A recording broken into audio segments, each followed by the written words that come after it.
Olá pessoal, nesse vídeo então eu vou falar sobre a proteção dos algoritmos e das invenções implementadas por programas de computador.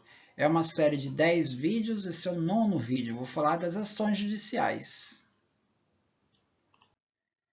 Então esse aqui é um gráfico de ação judicial que é montado em cima dos despachos 19.1, que é decisão judicial, 15.23 e 22.15, que é 15.23 entrou uma ação judicial num pedido de patente e o 2215 entrou uma ação judicial numa patente concedida. E o 19.1 é quando sai a decisão judicial. São despachos do NPI, tá? Então são casos em que foi questionada a patente de alguma maneira.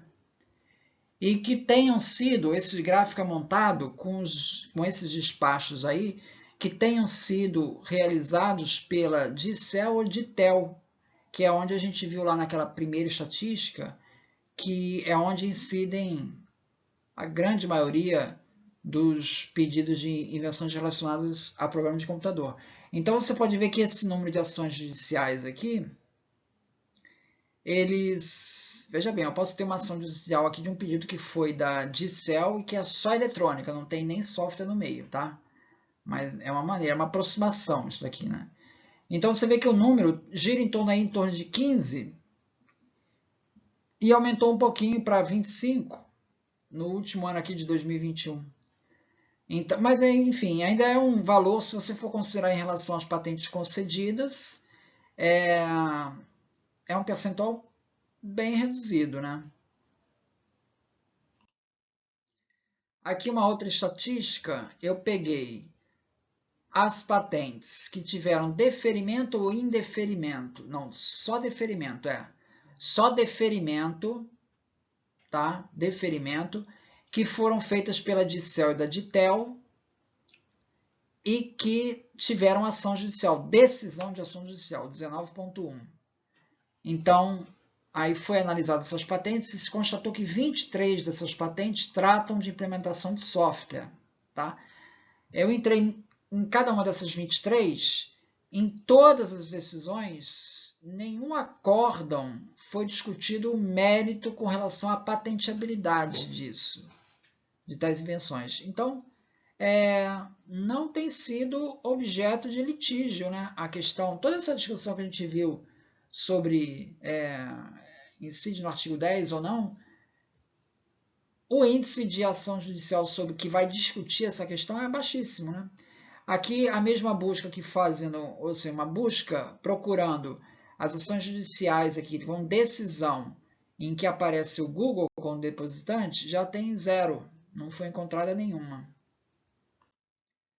Bom, essa aqui é uma patente mais antiga, né? Por isso que não vai aparecer naquelas queries ali anteriores, que são coisas mais recentes. Aqui são uma patente mais antiga, foi depositada em 1995, e ela trata de um método aí para processo para transmitir dados codificados, caracterizado pelo uso de um carimbo horário, enfim.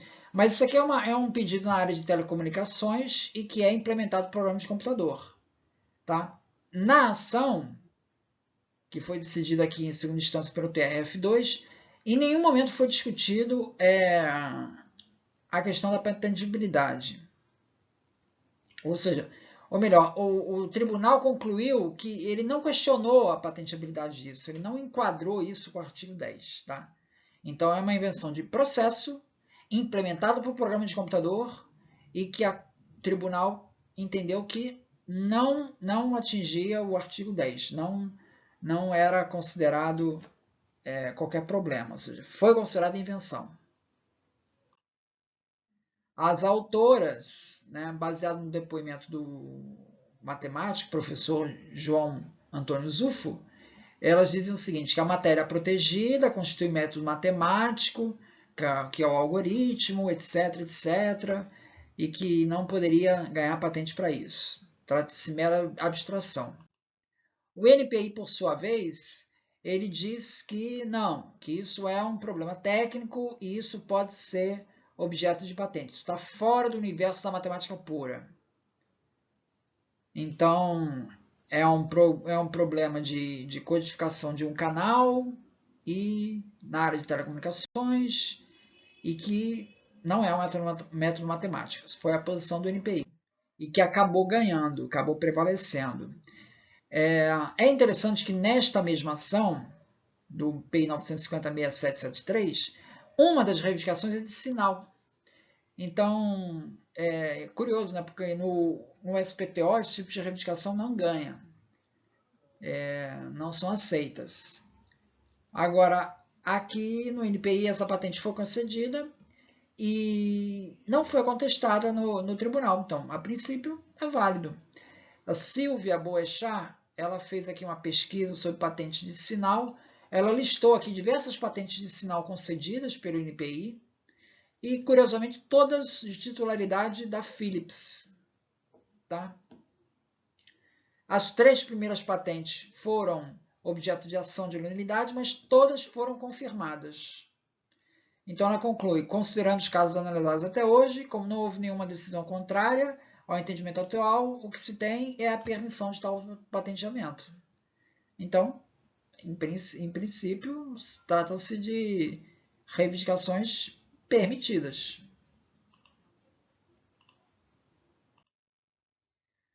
Então, o programa de computador, decisão aqui do Tribunal do STJ. Programa de computador, o software, possui natureza jurídica de direito autoral, obra intelectual, e não de propriedade industrial, sendo-lhe aplicável o regime jurídico atendente às obras literárias.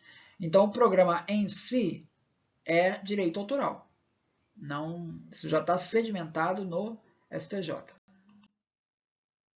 Aqui é outro caso de um sistema aí que foi criado, né? Que se chamava roda mágica. O Google usava, já não tem mais, mas chegou a usar por algum tempo. O inventor, teria sido o criador desse mecanismo, acusou o Google de ter copiado isso. Tá? E disponibilizado no Google Search. Houve uma decisão de setembro de 2022, agora, do STJ, em que o ministro Raul Araújo declara que esse tipo de criação basicamente é uma... Vou mostrar no próximo slide, né? É uma maneira de apresentar os resultados de busca, né? Isso não seria objeto de proteção por direito de autor, porque o direito de autor não protege as ideias, os esquemas, os planos e coisas do tipo. Se a ideia pode ser utilizada para a produção de novas obras autorais, justamente por não se inserir no objeto de proteção da legislação autoral, também não pode ela ser impedimento para criações utilitárias.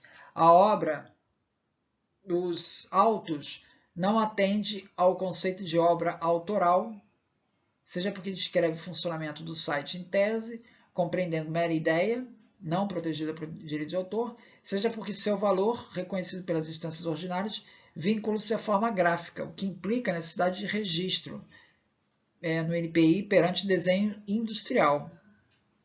Então, também não tem direito a desenho industrial porque ele não pediu desenho industrial no NPI, né? Isso aqui é uma forma do que acontece, né? Ou seja, aparece aqui, ó, roda mágica, onde está escrito essa seta, né?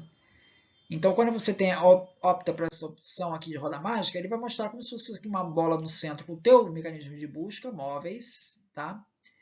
E em torno da roda, ele vai listar alguns outros termos relacionados com o termo que você usou. Então, te dá uma apresentação visual de como você pode melhorar a sua busca.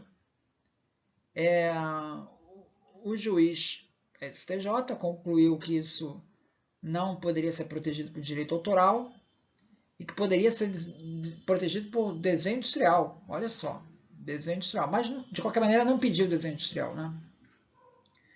Não se discutiu a questão de patentes, mas enquadra aqui, pela definição que foi dada, como a apresentação de informação, ou seja, é uma informação que estava sendo apresentada de uma forma diferente.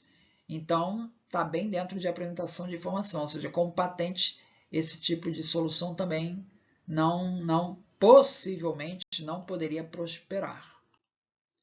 Muito obrigado, então.